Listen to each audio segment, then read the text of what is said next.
দেশের বন্যা কবলিত জেলাগুলোর দুর্গত মানুষকে সহায়তায় ঢাকা বিশ্ববিদ্যালয়ে গণত্রাণ কার্যক্রমে টানা কয়েকদিন ধরে অংশ নিচ্ছে সর্বস্তরের মানুষ।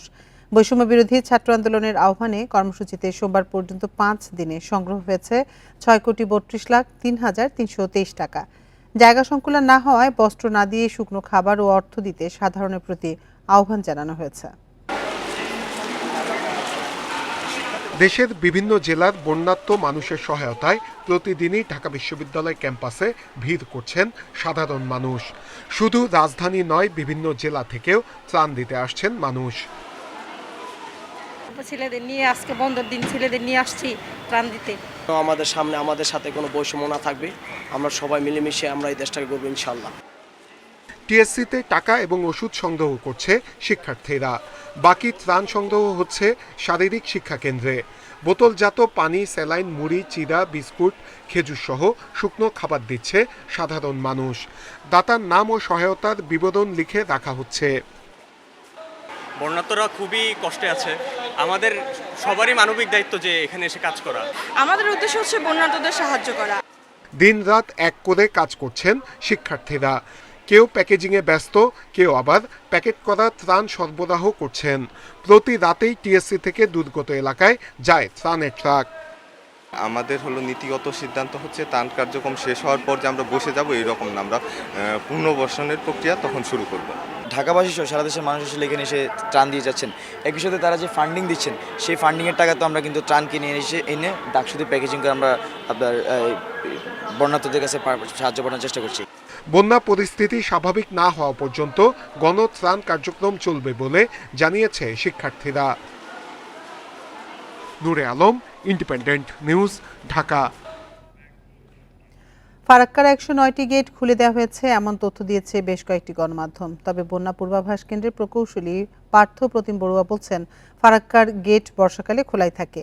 তিনি আরও জানান, নতুন করে গেট খুলে দেওয়ার কোনো তথ্য তাদের কাছে নেই। বর্ষাকালে ফারাক্কা সাধারণত খোলাই থাকে এবং এই মুহূর্তে উজানের যে অবস্থা ফারাক্কার, আমরা অবশ্যই আমাদের কাছে 100% তথ্য নেই, কিন্তু হাইড্রোলজি বা আমরা বিজ্ঞান মতে যেটা বুঝে থাকে যে ফারাক্কার গেট এই মুহূর্তে সবগুলো খোলাই রয়েছে, অর্থাৎ পানি গেট খুলে দিয়ে বন্যা হয়ে যাওয়ার মতো এমন কোনো সিচুয়েশন ফারাক্কাতে নেই। ফারাক্কার 109টা গেট আছে এবং বর্ষাকালীন মনসুন সময় সেগুলো সবসময় খোলাই থাকে। বর্ষায় ফারাক্কা ব্যারাজের গেট খোলা স্বাভাবিক ঘটনা এবং প্রতি বর্ষা মৌসুমে গেট খোলা হয় বলে জানিয়েছে ভারতের পররাষ্ট্র মন্ত্রণালয়। সোমবার সাংবাদিকদের প্রশ্নোত্তর পর্বে একথা জানান দেশটির পররাষ্ট্র মন্ত্রণালয়ের মুখপাত্র রণবীর জয়সওয়াল। ফারাক্কা কেবল একটি ব্যারেজ, কোনো বাঁধ নয় বলেও মন্তব্য করেন তিনি। পানির স্তর উপরে উঠলে ব্যারেজের গেট খুলে দেওয়া হয় বলে জানান এই মুখপাত্র। রণবীর আরও জানান, নিয়ম অনুযায়ী পানি প্রবাহের তথ্য নিয়মিত বাংলাদেশের সংশ্লিষ্ট যৌথ নদী কমিশনের কর্মকর্তাদের জানানো হয়। ফারাক্কা ব্যারেজের গেট খুলে দেওয়া নিয়ে দুই দেশের মধ্যে ভুল বোঝাবুঝির উদ্দেশ্যে গুজব ছড়ানো হচ্ছে বলে দাবি তার।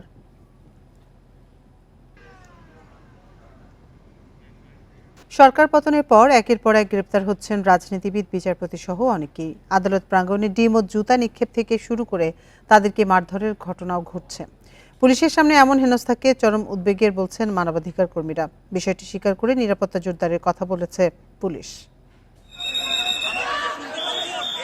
ছাত্র আন্দোলনের সময় মুদি দোকানি আবু সাইদ হত্যা মামলায় 21 আগস্ট আদালতে নেওয়া হয় আওয়ামী লীগ সরকারের সমাজ কল্যাণ মন্ত্রী ডাক্তার দীপু মনিকে। সাথে ছিলেন সাবেক উপমন্ত্রী আরিফ খান জয়। পুলিশের ভেস্ট ও হেলমেট পরা থাকলেও এজলাসে আনা নেওয়ার সময় দীপু মনিকে লাঞ্ছিত করেন কয়েকজন আইনজীবী। তাকে কিল ঘুষি মারতে দেখা যায়। ধাক্কাধাক্কিতে সিঁড়ি থেকে পড়েও যান দীপু মনি। সিলেটের সীমান্তে আটক হওয়ার পর 24 আগস্ট আদালতে তোলার সময় হামলা হয় সুপ্রিম কোর্টের অবসরপ্রাপ্ত বিচারপতি শামসুদ্দিন চৌধুরী মানিকের ওপরও। আদালত প্রাঙ্গণে কিছু ব্যক্তির বেধড়ক মারধরে গুরুতর আহত হন তিনি। আদালত এলাকায় আসামিকে হেনস্থা মানবাধিকারের লঙ্ঘন বলছেন মানবাধিকার কর্মীরা। এসব ঘটনার সাথে জড়িতদের বিরুদ্ধে ব্যবস্থা নেওয়ারও তাগিদ তাদের। আমরা ভালোর জন্য তো পরিবর্তনটা করলাম। বিগত দিনের সরকার যেভাবে করেছে ঠিক একই জিনিস যদি এখানে করা হয় তাহলে তো আর আমাদের পরিবর্তন হলো না। এবং যারা এই ধরনের ঘটনা ঘটাচ্ছেন তারা কিন্তু প্রকারান্তরে যে স্বৈরাচারের যে চেহারা সেইটাকেই পুনরাবৃত্তি করছেন এবং তারা জঘন্যতম কাজের সাথে যুক্ত হচ্ছেন।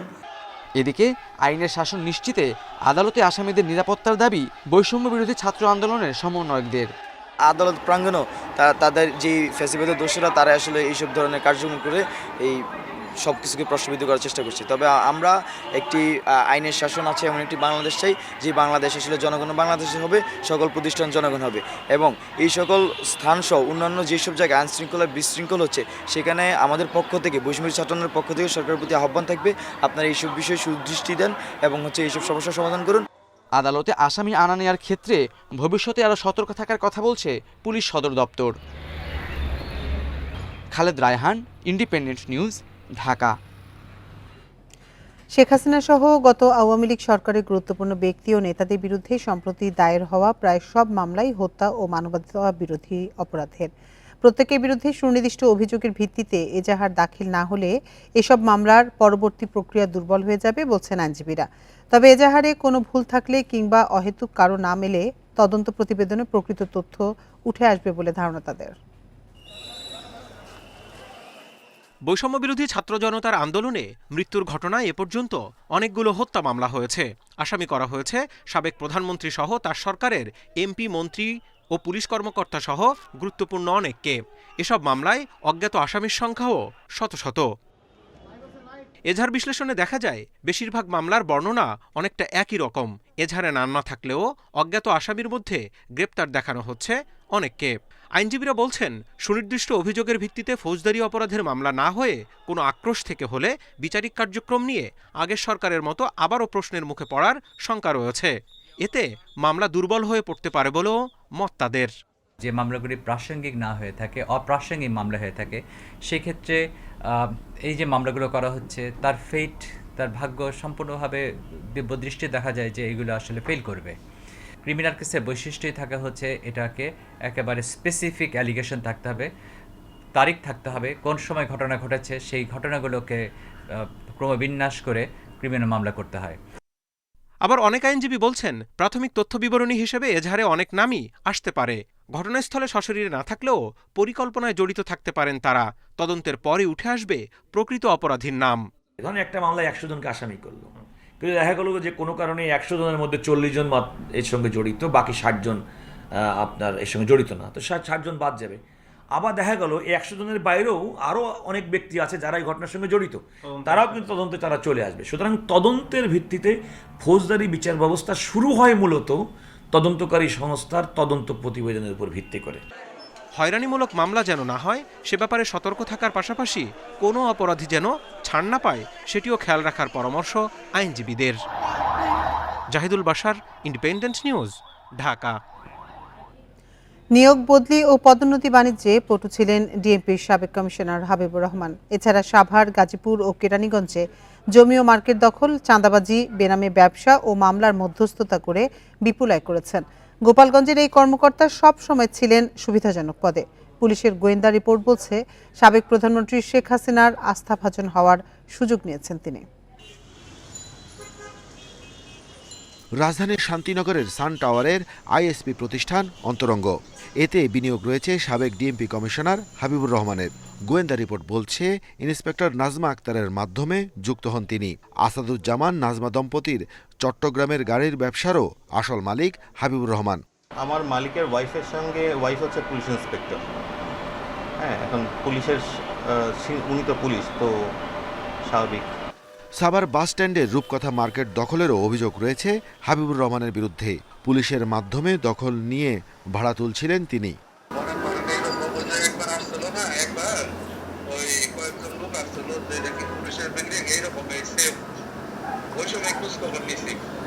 সাভারের বেদেপল্লীতে চাঁদাবাজির অভিযোগ মিলেছে তার বিরুদ্ধে। কবরস্থান করার নামে জোর করে জমি কিনেছেন হাবিব।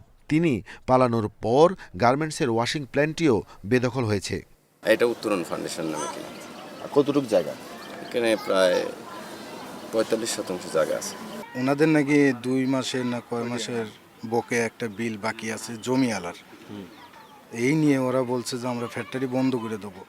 পুলিশ সদর দপ্তরের অভিযোগ, ডিসি হেডকোয়ার্টার্স থাকাকালে প্রথমবার 175 কোটি ও দ্বিতীয় দফায় 75 কোটি ঘুষ নিয়ে জনবল নিয়োগ দিয়েছেন। এছাড়া বদলি ও পদোন্নতির বাণিজ্যও করেছেন। প্রতারণার মাধ্যমে তিনি নিয়োগ যে বাণিজ্য পরিচালনা করেছেন অবৈধভাবে সম্পূর্ণ, এটি কিন্তু তিনি এককভাবে করেছেন সেটা কিন্তু নয়। ব্যবসা বাণিজ্য নামে বেনামে এর সাথে কিন্তু যোগসাজশকারী কিন্তু আরও অনেকে আছে, তিনি এককভাবে সেটা করেন নাই। হাবিবুর রহমান ডিএমপিতে DC headquarter, SP Dhaka, DIG Dhaka, tourist পুলিশের প্রধান এবং ডিএমপিতে কমিশনার পদে ছিলেন। Arafatur Rahman, independent news, Dhaka. জামায়াতে ইসলামী ও ছাত্র শিবির নিষিদ্ধের প্রজ্ঞাপন বাতিল করে স্বরাষ্ট্র মন্ত্রণালয় আজ নতুন প্রজ্ঞাপন জারি করতে যাচ্ছে বলে জানিয়েছেন দলটির আইনজীবী মোহাম্মদ শিশির মনির। এর ফলে আওয়ামী লীগ সরকারের দেয়া নিষেধাজ্ঞা কাটিয়ে আবারও বৈধতা পাচ্ছে দলটি। সোমবার সুপ্রিম কোর্ট এলাকায় সংবাদ সম্মেলনে এ তথ্য জানিয়েছেন আইনজীবী। বলেন, এ বিষয়ে এর মধ্যে প্রধান উপদেষ্টা ডক্টর মোহাম্মদ ইউনূসের দপ্তরে বিস্তারিত আলোচনা হয়েছে। এছাড়া স্বরাষ্ট্র মন্ত্রণালয় নিষেধাজ্ঞা প্রত্যাহারের পুরো প্রক্রিয়া সম্পন্ন করেছে। রোববার সরকারি ছুটি থাকায় আজ নিষিদ্ধের আদেশ প্রত্যাহার হতে পারে বলে জানান তিনি। গত ১ আগস্ট সন্ত্রাসবিরোধী আইনে জামায়াত ইসলামী, ছাত্র শিবির ও সংশ্লিষ্ট সব অঙ্গ সংগঠন নিষিদ্ধ করে প্রজ্ঞাপন জারি করে স্বরাষ্ট্র মন্ত্রণালয়। নিষেধাজ্ঞা প্রত্যাহারের পর নির্বাচন কমিশনের নিবন্ধন ফিরে পেতে দলটি উদ্যোগ নেবে বলেও জানান আইনজীবী। এই কাজ যারা নিষিদ্ধ করেছে তারাই এটি প্রত্যাহার করতে পারেন, এই ক্ষমতা আছে। ফলপ্রসূ আলোচনা হয়েছে। আশা করি আগামীকাল অথবা দ্রুততম সময়ের মধ্যেই তারা আরেকটি প্রজ্ঞাপন জারি করে অতীতের জারি করা প্রজ্ঞাপনটি বাতিল ঘোষণা করবেন। 2 নারী আনসার সহ 375 জন সদস্যকে কারাগারে পাঠিয়েছে আদালত। সোমবার বিকেলে ঢাকা মুখ্য মহানগর হাকিম এই আদেশ দেন। তাদের বিরুদ্ধে সরকারি কাজে বাধা, বেআইনি সমাবেশ ও শিক্ষার্থীদের উপর হামলার অভিযোগ রয়েছে। 4টি মামলায় আসামি করা হয়েছে কয়েক হাজার আনসার সদস্যকে। এর মধ্যে গ্রেপ্তার হয়েছে 375 জন। চাকরি স্থায়ী করার দাবিতে সচিবালয় ঘেরাও করে আন্দোলনকারী আনসার সদস্যরা। দাবি পূরণের আশ্বাস দেওয়ার পর রোববার সরে যায় একটি অংশ। তবে আনসারদের একটি পক্ষ উপদেষ্টাদের অবরুদ্ধ করে রাখে। পরে শিক্ষার্থীদের সঙ্গে সংঘর্ষে জড়ায় আনসাররা। আহত হন কয়েক সেনা সদস্য সহ অনেক শিক্ষার্থী। এ ঘটনায় সোমবার শাহবাগ, পল্টন, রমনা ও বিমানবন্দর থানায় মামলা হয়। আসামি করা হয় কয়েক হাজার আনসার সদস্যকে। তাদের মধ্যে গ্রেপ্তার 375 জনকে আদালতে তোলা হলে কারাগারে পাঠায় আদালত। তদন্তকারী কর্মকর্তা বলেন যে আনসাররা সরাসরি এই ধরনের নাশকতা এবং এই ঘটনার সঙ্গে তারা জড়িত, অতএব তাদেরকে জেলখানায় পাঠানো হোক এবং তার বক্তব্য শোনার পর বিজ্ঞ আদালত এই আনসারদেরকে কারাগারে প্রেরণ করেন। তবে আসামি পক্ষের আইনজীবীর দাবি, নাশকতা বা বিশৃঙ্খলার উদ্দেশ্য নয়, ন্যায্য দাবি নিয়েই আন্দোলনে নামে আনসাররা। আমরা বিজ্ঞ আদালতের যে সাবমিশন রেখেছি, বিজ্ঞ আদালত আমাদের সাবমিশন অত্যন্ত মনোযোগ ও ধৈর্য সহকারে শুনেছেন, কিন্তু তারপরও আমরা জামিন চেয়েছি, কোনো আসামিকে জামিন দেয় নাই। জামিন নামঞ্জুর করে সিডব্লিউ আমলে তাদেরকে সকলকে জেল হাজতে প্রেরণ করা হয়েছে। আনসার সদস্যদের নিয়ে আসার খবরে আদালত প্রাঙ্গণে ভিড় করেন স্বজনরা। Nazmul Saeed, independent news, Dhaka. যারা আনসারের ছদ্মবেশে এসেছিল তাদের মূল উদ্দেশ্য ছিল বিশৃঙ্খলা সৃষ্টি, এমন মন্তব্য করেছেন অন্তর্বর্তী সরকারের আইন উপদেষ্টা অধ্যাপক ডক্টর আসিফ নজরুল। ষড়যন্ত্রকারীদের বিরুদ্ধে প্রচলিত আইনে ব্যবস্থা নেওয়ার হুঁশিয়ারি দেন তিনি। সোমবার ঢাকা মেডিকেল কলেজ হাসপাতালে আনসার সদস্যদের হামলায় আহত হাসনাত আবদুল্লাহ সহ শিক্ষার্থীদের দেখতে গিয়ে তিনি এসব কথা বলেন। আসিফ নজরুল বলেন, সচিবালয়ে রোববার ভয়াবহ পরিস্থিতি হতে পারত, ছাত্ররা তা মোকাবেলা করেছে। আইন উপদেষ্টা ছাড়াও শিক্ষা উপদেষ্টা ওয়াহিদ উদ্দিন মাহমুদ ও জ্বালানি উপদেষ্টা মোহাম্মদ ফাউজুল কবির খান আনসারদের হামলায় আহতদের চিকিৎসার খোঁজখবর নেন।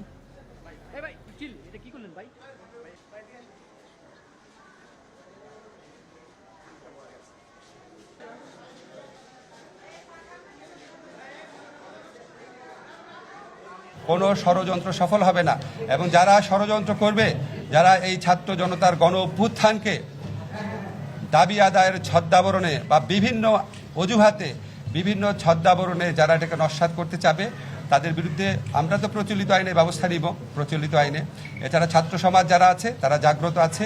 এই ছাত্র সমাজকে মামলা দায়েরের জন্য বিভিন্ন থানায় ভিড় করছেন বৈষম্য বিরোধী ছাত্র আন্দোলনে নিহতদের স্বজন ও বন্ধুরা, কিন্তু নানা কারণে বিভিন্ন থানায় মামলা নিতে বিলম্বের অভিযোগ উঠেছে পুলিশ কর্মকর্তাদের বিরুদ্ধে। তবে দেশের পরিবর্তিত পরিস্থিতিতে থানার সেবা কার্যক্রম ঢেলে সাজানো হবে বলে আশ্বাস দিচ্ছেন নবনিযুক্ত পুলিশ কর্মকর্তারা। 19 জুলাই ছাত্র আন্দোলনে রাজধানীর মোহাম্মদপুরে পুলিশের গুলিতে নিহত হন মোহাম্মদপুর মডেল কলেজের সাবেক শিক্ষার্থী মাহমুদুর রহমান সৈকত। রোববার দুপুরে থানায় হত্যা মামলা করতে আসেন তার বাবা, স্বজন, বন্ধু সহ বেশ কজন। প্রত্যেকটা জায়গায় আওয়ামী লীগের দালালদেরকে রেখে দিয়ে গেছে। তো আমাদের এটা সহজ কাজ না যে আমাদের প্রত্যেকটা জায়গা থেকে জিনিসটা চেঞ্জ করতে হবে। সবার ছোট একমাত্র ভাইকে নির্মমভাবে হত্যার বিচার চান তার বড় দুই বোনও। মাথায় গুলি করলো, আমার ভাই স্পটে মারা গেল, ওর ব্রেন পিছন দিয়ে বের হয়ে গেছে। চিন্তা করতে পারেন, একদম টার্গেট করে গুলি করা হয়েছে। কিন্তু নানা কারণ দেখিয়ে মামলা লিপিবদ্ধ করতে প্রায় 8 ঘন্টা সময় নেয় পুলিশ। এতে এক পর্যায়ে সেদিনই ওই থানায় আসা নতুন ওসির দ্বারস্থ হন ভুক্তভোগীরা। দোষী পুলিশ কর্মকর্তাদের নিয়ে চলে বাকবিতণ্ডা। উনি একবার ওনার অফিসারদের কাছে কল করে আবার বলেন নিচ থেকে উপরে যান, উপর থেকে নিচে আসেন। ওরা আগের পুরানো অভ্যাস এখনো ছাড়তে পারে নাই।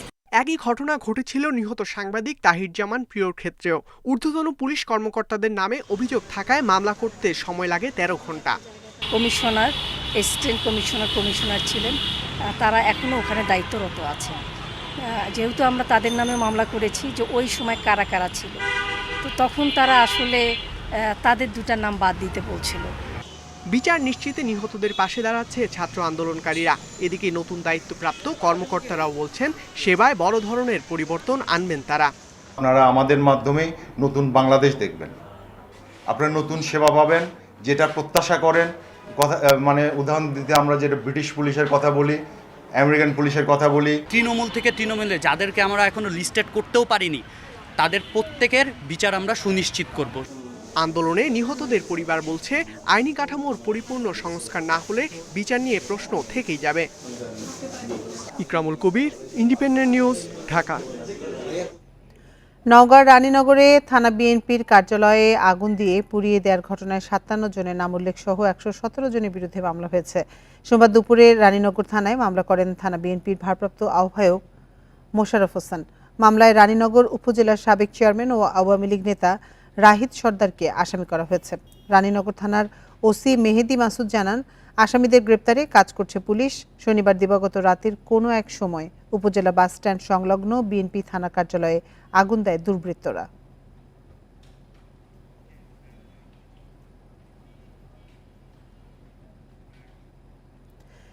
নির্বাচন নিয়ে প্রধান উপদেষ্টার বক্তব্যে আশাবাদী বিএনপি। দলের মহাসচিব মির্জা ফখরুল এ প্রতিক্রিয়া দিয়েছেন। সোমবার দুপুরে জাতীয় প্রেস ক্লাবে তিনি আরও বলেন, অন্তর্বর্তী সরকারের উপর আস্থা রয়েছে বিএনপির। এদিকে প্রধান উপদেষ্টার ভাষণের প্রতিক্রিয়ায় জামায়াতের আমির বলেছেন, সরকার সঠিক পথেই আগাচ্ছে বলে মনে হচ্ছে। নতুন বাংলাদেশে স্বাগত জানাচ্ছি। রোববার জাতির উদ্দেশ্যে ভাষণ দেন প্রধান উপদেষ্টা ডক্টর মোহাম্মদ ইউনূস। প্রায় 30 মিনিটের ভাষণে রাজনীতি, নির্বাচন ও সংস্কার নিয়ে কথা বলেন তিনি। দেশের সংকটকালে ছাত্রদের আহ্বানে আমরা এই দায়িত্ব গ্রহণ করেছি। কখন নির্বাচন হবে সেটা সম্পূর্ণ রাজনৈতিক সিদ্ধান্ত। এ নিয়ে জাতীয় প্রেস ক্লাবে বিএনপি মহাসচিব আশা প্রকাশ করেন, যৌক্তিক সময়ের মধ্যেই নির্বাচনী পরিবেশ তৈরি করবে অন্তর্বর্তী সরকার। রাজনৈতিক দলগুলোর সঙ্গে আলোচনা করতেও প্রধান উপদেষ্টার প্রতি আহ্বান জানান তিনি। প্রধান উপদেষ্টা মহোদয় তিনি একটা রোড ম্যাপ দিবেন। সেই রোড ম্যাপটা আমরা কিন্তু ফর ট্রানজিশন টু ডেমোক্রেসি, এটা আমরা কিন্তু ওনার বক্তব্যের মধ্যে পাইনি। রিফর্মসের কথা বলেছেন, সেই রিফর্মসগুলো কোন কোন বিষয়ে কোনটা রিফর্মস হবে সেগুলো কিছু কিছু তিনি আভাস দিয়েছেন। যাই হোক, আমরা আশা করি যে ঘটনা ভালোর দিকে যাক, এটাই আমাদের প্রত্যাশা। এদিকে জামায়াতের আমির বলেন, প্রধান উপদেষ্টার বক্তব্যে জাতিকে সামনের দিকে এগিয়ে নেওয়ার নির্দেশনা পাওয়া গেছে। আমরা মনে করি একটা দায়িত্বশীল ভাষণ উনি দিয়েছেন। এই সময় এটাই দরকার ছিল, জাতিকে সামনের দিকে আশা জাগা নিয়ে কথা জাতির শোনা প্রয়োজন ছিল। তার বক্তব্যে তার প্রতিধ্বনি হয়েছে বলে আমরা মনে করি, এবং আমরা মনে করি তারা এখনো রাইট ডিরেকশনে আছেন। তাদেরকে সেভাবেই এগিয়ে গেলে আল্লাহ সাহায্য করবেন, দেশের জনগণও সাহায্য করবে ইনশাআল্লাহ। দল নয়, সামগ্রিকভাবে দেশবাসীর আকাঙ্ক্ষা পূরণই এই সরকারের মূল কাজ হবে বলে মনে করেন নেতারা। রেজওয়ানুল হক, ইন্ডিপেন্ডেন্ট নিউজ, ঢাকা। নৌপথে 10 থেকে 12 দিনের মধ্যেই চীন থেকে সরাসরি পণ্য আসবে চট্টগ্রামে। জাহাজে পণ্য পরিবহনে সুইজারল্যান্ডের এমএসসির পর এবার যুক্ত হচ্ছে সিঙ্গাপুরের প্যাসিফিক ইন্টারন্যাশনাল লাইন্স। এ মাসেই চালু হচ্ছে তাদের জাহাজ সার্ভিস। এতে চীন থেকে চট্টগ্রামে পণ্য আনার সময় কমার পাশাপাশি কমবে পরিবহন ব্যয়ও। চট্টগ্রাম বন্দর থেকে চীনের কোনো বন্দরে পণ্য আনা নেওয়ায় ব্যবহার করতে হয় কলম্বো, পোর্ট কালাং বা সিঙ্গাপুরের মতো ট্রান্সশিপমেন্ট বন্দর। এতে গন্তব্যে পণ্য পৌঁছাতে লাগে 25 থেকে 26 দিন। ট্রান্সশিপমেন্টে জাহাজ বা কন্টেইনার জট থাকলে সময়ের সঙ্গে বাড়ে খরচও। এই সংকট কাটাতে এবার চট্টগ্রাম বন্দরমুখী সরাসরি জাহাজ চালু করেছে বিশ্বখ্যাত শিপিং প্রতিষ্ঠান সুইজারল্যান্ডের মেডিটেরিয়ান শিপিং কোম্পানি এমএসসি ও সিঙ্গাপুর ভিত্তিক প্যাসিফিক ইন্টারন্যাশনাল লাইন্স পিআইএল। এতে চীন থেকে পণ্য আনতে সময় লাগবে 12 দিন। একটা লম্বা ট্রানজিট টাইম হয়ে যায়, তো ওটাকে রিডিউস করে আমরা সেটাকে জাস্ট হাফে নিয়ে আসতে চাচ্ছি। 10 থেকে 12 দিনে আমরা সরাসরি চায়না থেকে আমরা চিটাগাংয়ে জাহাজগুলো নিয়ে আসতেছি। এতে করে আমাদের ইম্পোর্টাররা যারা, বিশেষ করে ইন্ডাস্ট্রির ওনার যারা, তারা অনেকভাবেই বেনিফিটেড হচ্ছে।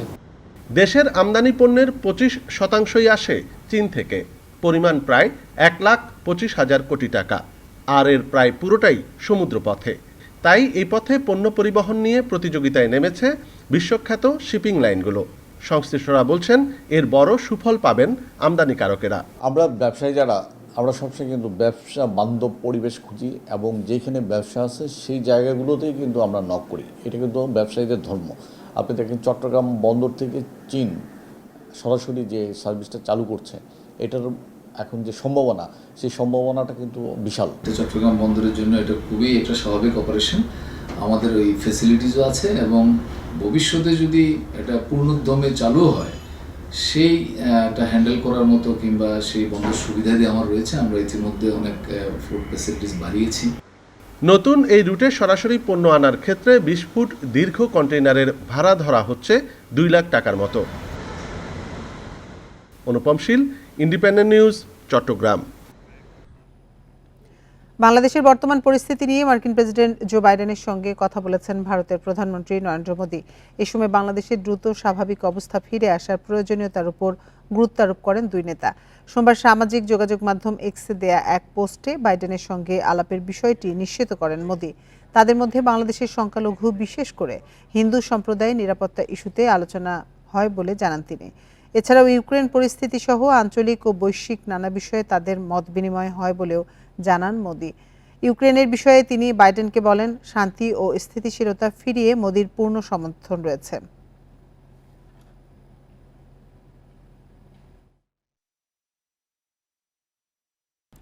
আর এই ছিল এখনকার সংবাদে। ইন্ডিপেন্ডেন্ট টেলিভিশনের সব খবরে বিস্তারিত জানতে চোখ রাখুন ফেসবুক, ইউটিউব এবং এক্সে। এতক্ষণ সাথে থাকার জন্য ধন্যবাদ সবাইকে।